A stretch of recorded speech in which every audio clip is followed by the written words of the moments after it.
Hello, I'm Rebecca Laroche, Professor Emerita at the University of Colorado, Colorado Springs, and we're very glad to be here.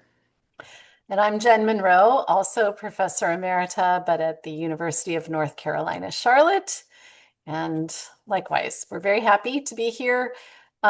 Just so you know, we had to coordinate some complicated Zoom things for recording.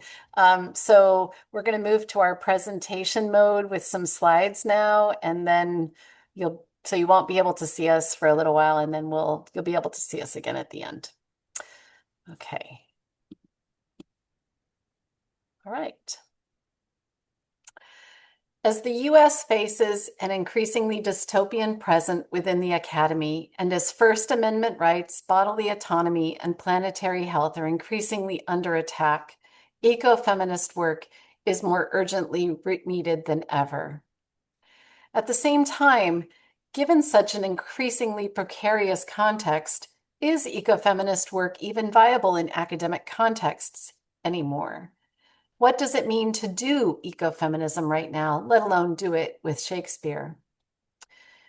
As of this fall term, we have both left academia, having turned to Shakespeare in our recent work, even as we said our goodbyes to our respective institutions. It might be tempting then for us to turn to The Tempest, a play so often associated with Shakespeare's own goodbyes. But Prospero as an end-of-career model, or any model really, leaves us cold. Instead, as we walk away, we turn to The Winter's Tale and want to propose that others might as well. What we see in Prospero is someone who just doesn't get it. Instead of an epiphany about the futility of his racist, hyper-patriarchal, and exploitative program that sought to control both people and place, perhaps something we might see at the end of King Lear, Prospero looks to his return to Milan, where he may well behave similarly. Hardly a contrite man at the end, while he may prize his books above his dukedom, as Prospero prepares to leave his island, he seems most concerned about distancing himself from Caliban, he whom he arguably only begrudgingly acknowledges his own, securing the marriage between Miranda and Ferdinand and in her virginal state, and narrating yet again the story of his life and the particular accidents gone by since he came to the Isle. The Prospero we see at the end of The Tempest is hardly an improved version of the one we meet at the beginning. Rather, he's a man who uses language and magic to manipulate those around him, coercively wrangling at once a sympathetic ear and servitude, all resulting in violence or the threat of it imposed on the landscape and those who live there. Prospero hardly seems a figure worth emulating, not least in the context of how we might navigate our own uncertain future on this planet and the disproportionate current and future damage facing the most vulnerable creatures who inhabit it. Desiring to leave the realm of Prospero, we looked elsewhere to a play with three female characters left alive and verbal in the end. Quite an achievement, really, in Shakespearean terms. In The Winter's Tale, we find an alternative to what it means to be off stage, to be active while no one is watching, to be effective without witness, to re-enter when most needed. We do not consider them as character studies, but rather as subject positions, as models for action in a world that is falling apart. As we walk away from our institutions, we turn to Paulina, Hermione, and Perdita, and want to propose that others might as well. It is this late play that helps us move toward active resistance and integrative action. We do not meet Paulina until the atrocities have begun. Not belonging to the main triangle, neither perpetrator, scapegoat, nor victim, she appears at the jail to offer a hand against injustice. She then confronts the purveyor of that injustice in front of those who would support him.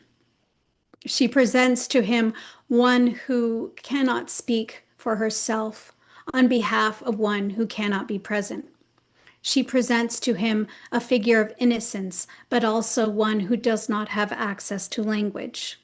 The babe is but a figure at this point in the play, but in Paulina's presentation, Leontes is confronted by the aspects of this creature that are like himself. In this, she requires him to identify with the being he would destroy. In her role as caregiver, she requires empathy. The fact that she finds none in Leontes does not stop her. Instead, the tyrant villainizes her, calls her hag, heretic, crone, bawd, mankind witch. The tyrant thus tries to deflect away from his own tyranny, but her truths do not fall on a court of deaf ears.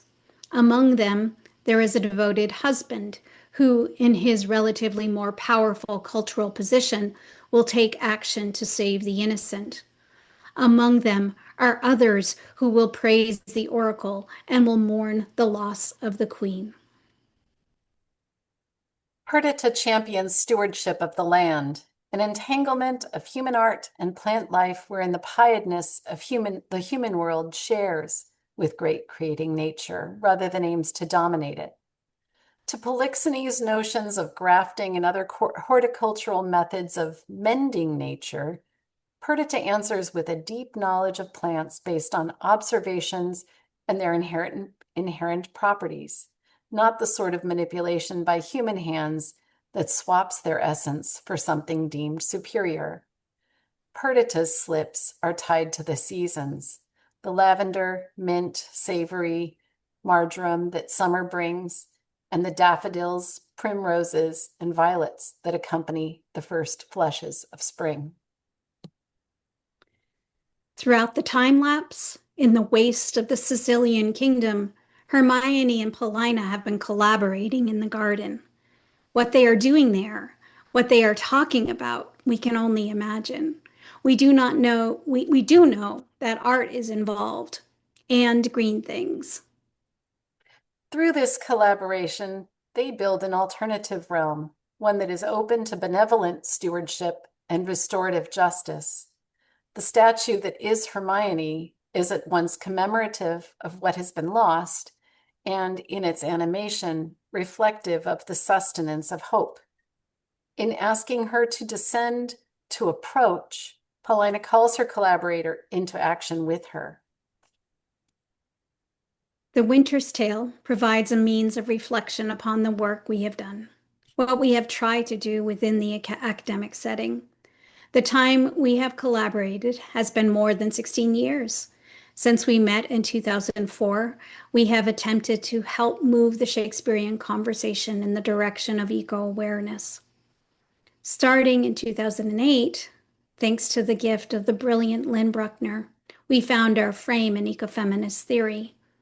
Along with a cadre of like-minded scholars, we focused on the non-human, and in our particular theoretical frame, we try to draw attention to the question of climate justice, as well as toward the growing numbers of environmental refugees. On the one hand, in the age of connectivity, we saw in our collaboration an opportunity to cross geographical boundaries.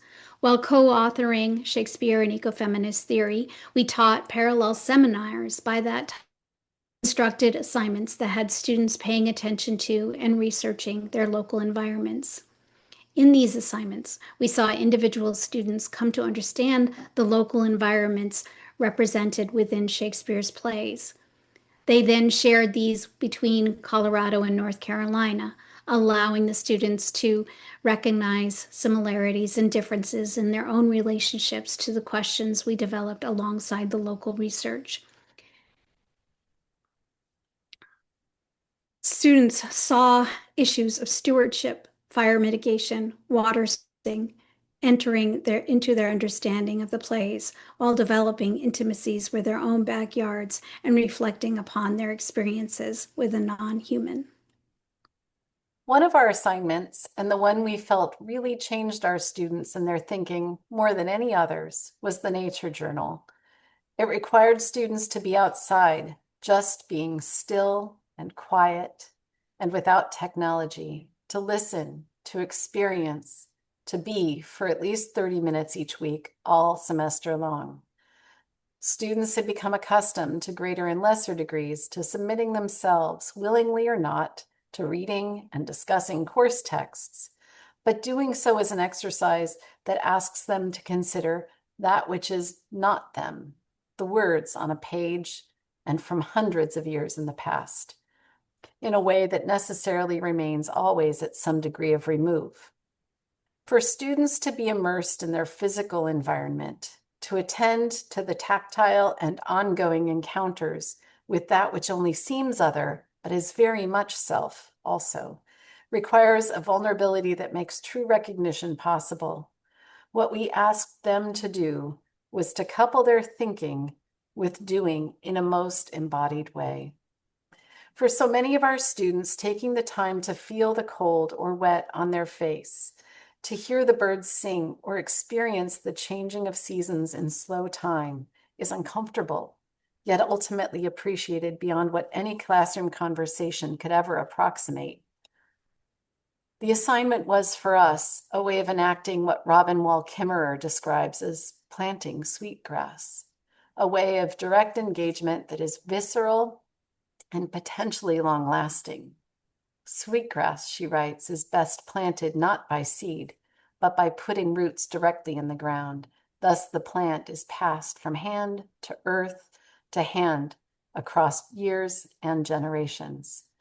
Our ecofeminist theory, as it would happen, led us directly less to abstract thinking and more to active, on-the-ground work.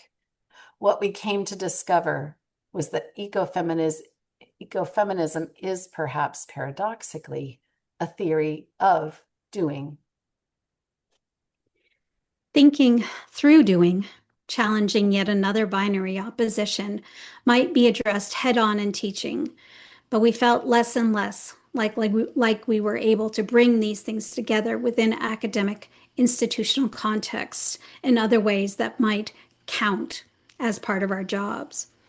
Given the increasing demands on faculty time for institutional and professional service, not to mention perpetual pressure to be more and more productive in research at a time when journals and presses struggle to find reviewers and stay afloat financially, will we forever just be chasing our tails?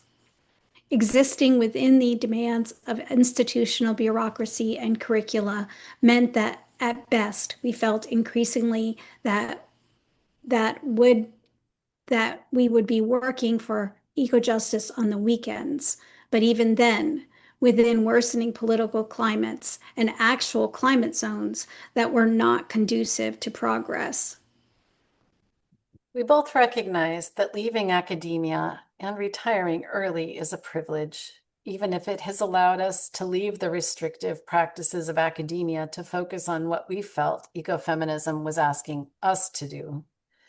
For us both, we felt our energies might best be turned to trying to address the issues of environmental injustice in what is so reductively termed the real world, even as we felt that the slow turnarounds and percolative energies of academia were increasingly at odds with the very real problems facing us immediately today. The proposal is not to solve the climate crisis. For that, we need the collective, and the current divisions are heartbreaking.